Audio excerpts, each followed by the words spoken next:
ഞാൻ തിരിച്ചു മറുപടി പറയാൻ തുടങ്ങിയാലുണ്ടല്ലോ നിങ്ങൾക്കത് താങ്ങാൻ കഴിയില്ല. എന്ത് പറയൂടി? നീ എന്ത് പറയൂന്ന് പറയുന്നേ? നീ ഒന്ന് പറഞ്ഞ കേക്കട്ടെ. അവള് പറയും പോലും. എക്സ്ക്യൂസ് മീ, ഒരു മിനിറ്റ്, ഇപ്പൊ വരാം.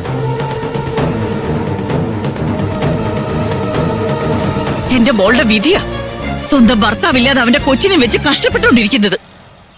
അവളോട് വൈരാഗ്യം തീർക്കാനല്ലേ നീ ഇങ്ങനെയൊക്കെ ചെയ്യുന്നത്? അതെത്ര വലിയ തെറ്റെന്നറിയോ? ഇത് വലിയ മഹാപാപ. ഇങ്ങനെയൊന്നും നീ ചെയ്യരുത് ലാവണ്യ. വിജി, വിജി, ഒന്ന് വേഗം താഴേക്ക് വാ. എന്തു പറ്റി? എന്തിനാ പരിഭ്രമിക്കുന്നേ? താഴെ നിന്റെ അമ്മയും ചേട്ടത്തിയായിട്ട് ഭയങ്കരമായിട്ട് വഴക്കുണ്ടാക്കാം. എന്താ നീ പറയുന്നേ? എന്റെ അമ്മ എവിടെ വന്നെന്നോ? അതെ വിജി, നിന്റെ അമ്മ താഴെയുണ്ട്. നീ പെട്ടെന്ന് വാ. വാ വിജി. ശരി, നിക്ക. വാ. ഇത് നിന്റെ ആദ്യം അവസാനമായിരിക്കണ ലാവണ്യ. ഇനി നീ വിജയെ വേദനിപ്പിക്കാൻ ശ്രമിച്ചാലുണ്ടല്ലോ പിന്നെ ഞാൻ വെറുതെ ഇരിക്കുന്നു നീ വിചാരിക്കണ്ട. അതെ, നിങ്ങളോട് അവസാനമായിട്ട് ഞാനൊരു കാര്യം പറയാം. ഇവിടെ എല്ലാരും നോക്കിക്കൊണ്ടിരിക്കാം. അതുകൊണ്ട് മര്യാദയ്ക്ക് കടവിട്ട് പോവാൻ നോക്ക്. എത്ര തവണയായി ഞാൻ പറയുന്നു, ആവശ്യമില്ലാതെ എന്നെ നാണം കെടുത്താൻ നിക്കരുതെന്ന്. അമ്മ, എന്താ ഇതൊക്കെ? വാമേ പോവാം. എടാ, മിണ്ടാതിരിക്കാനാ പറഞ്ഞേ. ദേ നോക്ക് ലാവണ്യ, ഞാൻ എന്റെ മോക്ക് വേണ്ടി സംസാരിക്കാനാ വന്നത്. ഇനി നീ എന്റെ മോളെ വേദനിപ്പിക്കില്ലെന്ന് എനിക്ക് സത്യം ചെയ്തതാ. ഞാൻ പൊക്കോളാം. അമ്മ എന്തിനാ ഇങ്ങോട്ട് വന്നേ? ഇവിടെ എന്താ ചെയ്യുന്നേ? അമ്മ വീട്ടിലേക്ക് പോയി. ഞാൻ എന്തിനടി പോണ്ടേ?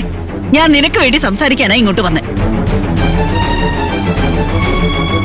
നിന്നെ ഇവളെ ടോർച്ചർ ചെയ്തോണ്ടിരിക്കുക. അത് ഞാൻ കണ്ടോണ്ടിരിക്കണെന്നാണോ പറയുന്നേ? എനിക്ക് വേണ്ടി ആരും ഇങ്ങനെ വഴക്ക് കൂടേണ്ട കാര്യമില്ല. എനിക്കുണ്ടാവുന്ന പ്രശ്നങ്ങൾ ഞാൻ തന്നെ നോക്കിക്കോളാം. അമ്മ ഇവിടുന്ന് പോയേ. ദേ നോക്ക് വിജി, നിന്നെ ഇവൾ എത്രമാത്രം ടോർച്ചർ ചെയ്യുന്നുണ്ടെന്നുള്ളത് ഇപ്പൊ ഞാൻ എന്റെ കണ്ണോണ്ട് കണ്ടതാ. അത് കണ്ടതിന് ശേഷവും ഞാനൊരു അക്ഷരം മിണ്ടിയില്ലെങ്കിൽ ഞാനൊരു നല്ല അമ്മയല്ലടി. അമ്മയുടെ സ്നേഹമൊന്നും എനിക്ക് ആവശ്യമില്ല. ഇങ്ങനെ ജോലി ചെയ്യുന്ന സ്ഥലത്ത് വന്ന് പ്രശ്നം ഉണ്ടാക്കല്ലേ. ഞാൻ പറഞ്ഞതല്ലേ, അമ്മയുടെ സ്നേഹവും എനിക്ക് വേണ്ട, ചിലരുടെ മുഖംമൂടി എനിക്ക് വേണ്ട. എനിക്ക് ഞാനുണ്ട്, എനിക്ക് കിട്ടിയ ജോലിയുണ്ട്, എന്റെ മോള് നിലയുണ്ടെന്ന് പറഞ്ഞ് ജീവിച്ചോണ്ടിരിക്കോ. തൊഴുത് പറയാ, അതിലാരും മണ്ണ് വാരിയിടരുത്. ദയവ് ചെയ്ത് ഇവിടെ നിന്ന് പോകാമോ? Very good, very good. നല്ല അഭിനയ, നല്ല ഒന്നാന്തര അഭിനയ. എന്നെ പറ്റി ഇല്ലാത്ത കാര്യങ്ങളൊക്കെ നിന്റെ അമ്മയെ പറഞ്ഞ് വിശ്വസിപ്പിച്ച് എന്നിട്ട് ഇങ്ങോട്ട് കൂട്ടിക്കൊണ്ടുവന്ന് ഇപ്പൊ എന്തോ നിന്റെ അമ്മയെ ആദ്യമായിട്ട് കാണുന്ന പോലെ അഭിനയിക്കാ നീ. രണ്ടുപേരുടെയും കൂട്ടുകൃഷി എനിക്ക് മനസ്സിലാവില്ലെന്ന് കരുതിയോ? ആര്? ഞങ്ങളാണ് കൂട്ടുകൃഷി നടത്തുന്നത്. നിങ്ങൾ ചിന്തിക്കുന്നതിനൊന്നും എനിക്ക് ഉത്തരം പറയാൻ പറ്റില്ല.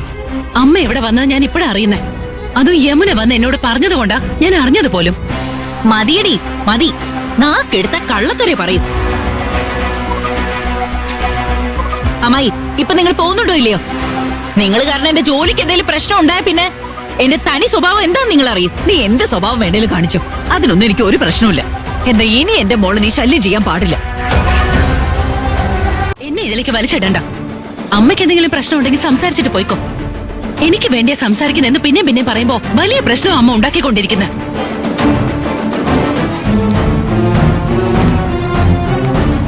അമ്മായി, എല്ലാത്തിനും ഒരു അതിരുണ്ട്. നിങ്ങൾ ആ അതിര് കിടക്കുന്നു. മര്യാദയ്ക്ക് ഇവിടുന്ന് പോവാൻ നോക്ക്. എന്താ അവിടെ പ്രശ്നം? സന്തോഷ് മാധവ, ഇവിടെ വന്നേ. എന്താ അവിടെ ഒരു ആൾക്കൂട്ടോ ഒച്ചപ്പാടോ ഒക്കെ?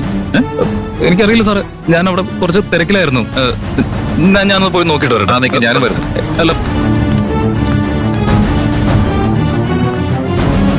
അയ്യോ, ഓണറാണല്ലോ വരുന്നത്. ഇനി എന്നെ പറ്റി എന്തെങ്കിലും അനാവശ്യം പറഞ്ഞു കൊടുത്ത് എനിക്ക് ചീത്തപ്പേരുണ്ടാക്കി വെക്കൂ.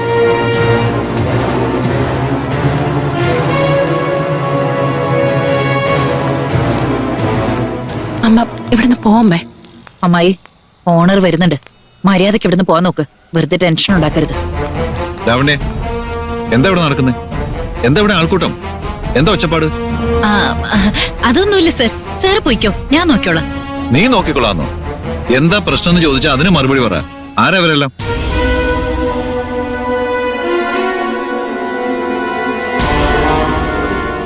സർ, ഇവര് എന്റെ അമ്മായിയമ്മയാ. രാവിലെ വീട്ടിൽ ചെറിയൊരു പ്രശ്നം ഉണ്ടായി. ഞാൻ ദേഷ്യപ്പെട്ട് ഭക്ഷണം കഴിക്കാതെ വന്നേ. അതുകൊണ്ട് എന്നെ സമാധാനിപ്പിക്കാൻ വേണ്ടി വന്നതാ. വേറൊന്നുമില്ല സർ.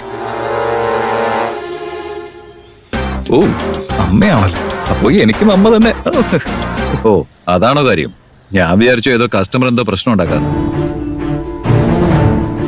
നീ നോക്കൂ ലാവണ്യ, വീട്ടിലെ പ്രശ്നം വീട്ടിൽ വെച്ച് തീർക്കുക, അല്ലെങ്കിൽ കടയുടെ പുറത്ത് വെച്ചാവാം. അല്ലാതെ കസ്റ്റമേഴ്സ് ഉള്ള സമയത്ത് വീട്ടിലെ കാര്യങ്ങൾ ഇവിടെ ഒന്ന് ചർച്ച ചെയ്യാൻ പാടില്ല.